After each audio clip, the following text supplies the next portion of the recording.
Hello everyone, very warm welcome to all of you. आप सभी को मेरा नमस्कार। मेरा नाम डॉक्टर महिपाल सिंह राठौड़ है और मैं आपको 8 ऐसी मूवीज़ बताने वाला हूं जो आपको एज ए स्टूडेंट बहुत ही इंस्पायर करेंगी। आपको लाइफ में उनसे बहुत कुछ सीखने को मिलेगा। पहली मूवी इस लिस्ट में स्वदेश है। 2004 में आई आशुतोष गोवारिकर की मूवी। इस मूवी में एक एनआरआई साइंटिस्ट नासा की अपनी नौकरी छोड़कर भारत आता है और अपने गांव के लिए कुछ करने की ठानता है। वहाँ पे समाज में कुछ बदलाव लाना चाहता है और उसके साथ साथ वो सोसाइटी के लिए ग्रास रूट लेवल पे कुछ काम करता है। इससे हमें ये इंस्पिरेशन मिलती है कि सबसे पहली चीज़, हमें अपनी रूट्स को, हमें अपनी जड़ों को कभी नहीं भूलना चाहिए कि हम कहाँ से आए हैं और हम कहाँ पे पहुँचे हैं। और अपनी जो नॉलेज है, टेक्नोलॉजी है, इनोवेशन है, उन सबको हमें सोसाइटी के ग्रेटर गुड के लिए काम में लेना चाहिए और देश के भले के लिए काम में लेना चाहिए। सेकेंड मूवी इस लिस्ट में है रॉकी। रॉकी एक रेसलिंग मूवी है, एक स्पोर्ट्स मूवी है जिसमें कि एक एवरेज सा फाइटर रेसलर जो कि काफ़ी पोटेंशियल रखता है लेकिन वो इतनी ज़्यादा मेहनत नहीं करता है, इसलिए बहुत ही छोटे से लेवल पे बॉक्सिंग करता है। उस बॉक्सर को एक अपॉर्चुनिटी मिलती है और वो दुनिया के सबसे बेस्ट बॉक्सर से लड़ाई लड़ने जाता है। उसके लिए जो वो मेहनत करता है उसकी कहानी है और ये हमें मूवी बताती है कि कैसे आप मीडियोक्रिटी से ग्रेटनेस की तरफ जा सकते हैं। यानी मीडियोक्रिटी का मतलब होता है कि बिल्कुल एवरेज सा, यानी कि आप किसी काम में अगर मीडियोकर हैं यानी आप बहुत ही एवरेज हैं, वहाँ से आप ग्रेटनेस तक जा सकते हैं अगर आप मेहनत करते हैं। और ये मेहनत आप किसी भी उम्र में कर सकते हैं। रॉकी में दिखाते हैं कि रॉकी बैल्बोआ जो कि वो फाइटर होता है, वो लगभग 30 साल का होता है, कोई यंग फाइटर नहीं है, उसकी काफ़ी उम्र होती है और वो एक दूसरा काम भी कर रहा होता है। वो माफिया के लिए, गुंडों के लिए काम कर रहा होता है, लेकिन फिर भी वो अपने आप को इस चैलेंज के लिए मानता है और इस चैलेंज के लिए वो पूरी मेहनत और लगन से लग जाता है। उसे पता होता है कि वो फेल होगा, वो दुनिया के सबसे मजबूत बॉक्सर के खिलाफ लड़ने जा रहा है, अपोलो क्रीड, लेकिन फिर भी वो चैलेंज एक्सेप्ट करता है क्योंकि वो अपने आप को और दुनिया को कुछ प्रूव करना चाहता है। तो आप भी ऐसे ही प्रूव कीजिए, बड़े बड़े चैलेंज लीजिए, एग्ज़ाम्स क्वालिफाई कीजिए। इस मूवी की एक बहुत ही फेमस और इंस्पिरेशनल लाइन है जिससे मैं भी बहुत प्रभावित हूँ। It ant about how hard you hit, it is about how hard you can get hit and keep moving forward. इससे मतलब नहीं है कि आप किसी अपने सामने ओपोनेंट को कितनी ज़ोर से पंच कर सकते हैं या मार सकते हैं। बात तो उसमें है कि आप कितने पंच झेल सकते हैं और उसके बाद भी आप उठ खड़े होकर फिर से लड़ाई लड़ सकते हैं। तीसरी मूवी इस लिस्ट में है अक्टूबर स्काई और ये स्टोरी है, एक रियल स्टोरी पे बेस्ड है। अमेरिका में 1957 के टाइम पे जब रशिया ने, यूएसएसआर ने स्पुतनिक रॉकेट लॉन्च किया था और उस स्पुतनिक रॉकेट के लॉन्च से इंस्पायर होकर, ये दुनिया का सबसे पहला रॉकेट था स्पुतनिक, उस लॉन्च से इंस्पायर होकर एक स्कूल के बच्चे ने रॉकेट बनाने की ठानी कि अमेरिका में भी रॉकेट बनेंगे और उसके लिए उसने एक्सपेरिमेंट करने शुरू किए। लेकिन उसके लिए ये बहुत ही मुश्किल था क्योंकि वो एक बहुत ही छोटे कस्बे का रहने वाला था। उसके उसके जो पिताजी हैं वो एक कोयले की खान में काम करते हैं और उस गांव में सब कोयले की खान में ही काम करना चाहते हैं और सब सोचते हैं कि हमारे बच्चे भी वहीं काम करेंगे। कोई ये नहीं सोचता कि हमारे बच्चे डॉक्टर, इंजीनियर या फिर रॉकेट साइंटिस्ट बनेंगे।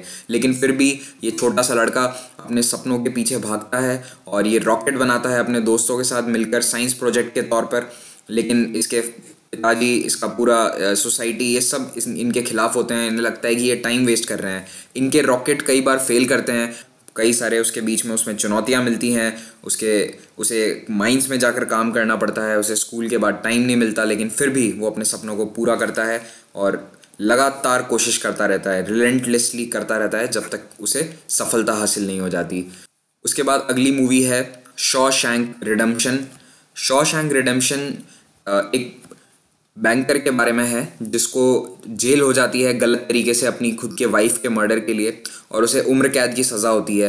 वो लगभग 20 सालों तक जेल में रहता है और ये मूवी दिखाती है कि कैसे आप एक इंसान को जेल में डाल सकते हैं लेकिन आप उसके विचारों को, उसके स्पिरिट को आप कैद में नहीं रख सकते। वो हमेशा अपने हिसाब से सोचता रहेगा। मन को कैद करना बहुत मुश्किल है, किसी इंसान के जज्बे को कैद करना बहुत मुश्किल है।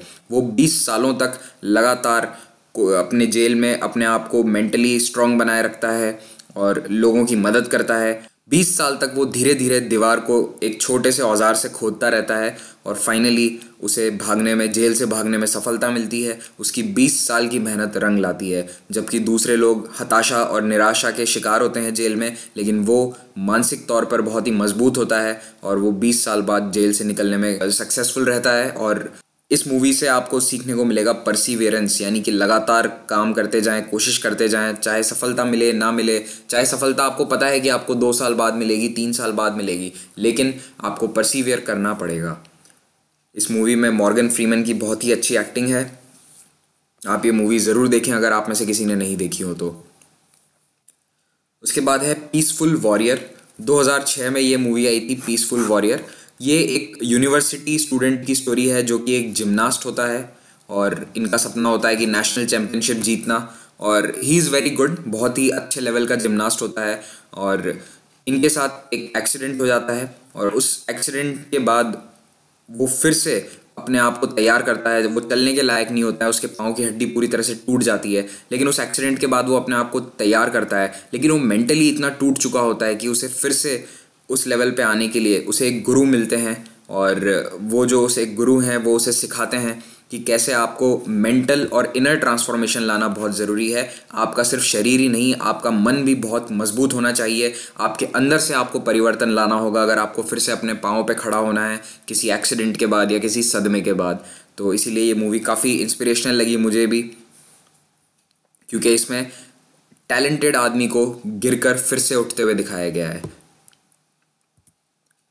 अगली मूवी है लाइफ इज़ ब्यूटीफुल। ये एक इटालियन मूवी थी और इसकी स्टोरी है एक ज्यू फैमिली के बारे में।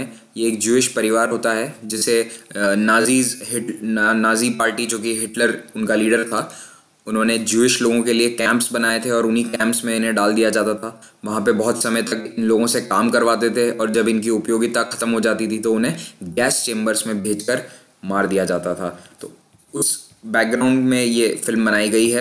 इसमें एक परिवार होता है, तो ये पिता अपने छोटे से बच्चे को उस ज्यूइश कैंप के अंदर, उस नाजी कॉन्सेंट्रेशन कैंप में लेकर जाता है और वहाँ पर वो बच्चे को ये बोलता है कि ये तो सब एक गेम है और इस गेम में तुम्हें रोना नहीं है, तुम्हें मम्मी की याद नहीं आनी चाहिए, तुम्हें खाने के लिए ज़िद नहीं करनी है, और अगर तुम ये करोगे तो तुम्हारे पॉइंट्स कम होंगे। बेसिकली वो उसे ये बताता है कि ये जो गार्ड्स हैं, ये जो पुलिस वाले हैं, ये सब उस खेल का ही हिस्सा हैं और हमें इस गेम को पूरा करना है। तो काफ़ी साल तक ये गेम चलता रहता है और फाइनली वो पिता अपने बच्चे की जान बचाने के लिए अपनी जान दे देता है, लेकिन उसका बच्चा कभी विचलित नहीं होता। उसे कभी ये नहीं समझ में आता कि मैं एक बहुत ही भयंकर स्थिति से गुजर रहा हूँ। उसे हमेशा ऐसा लगता है कि मैं एक गेम में हूँ, और ये इसीलिए पॉसिबल है क्योंकि उसके पिता हमेशा एक चीयरफुल एटीट्यूड बना के रखते हैं। तो आपके लिए भी बहुत ज़रूरी है कि कैसी भी सिचुएशन हो, डार्केस्ट ऑफ सिचुएशंस में आप एक चीयरफुल एटीट्यूड बनाए रखें।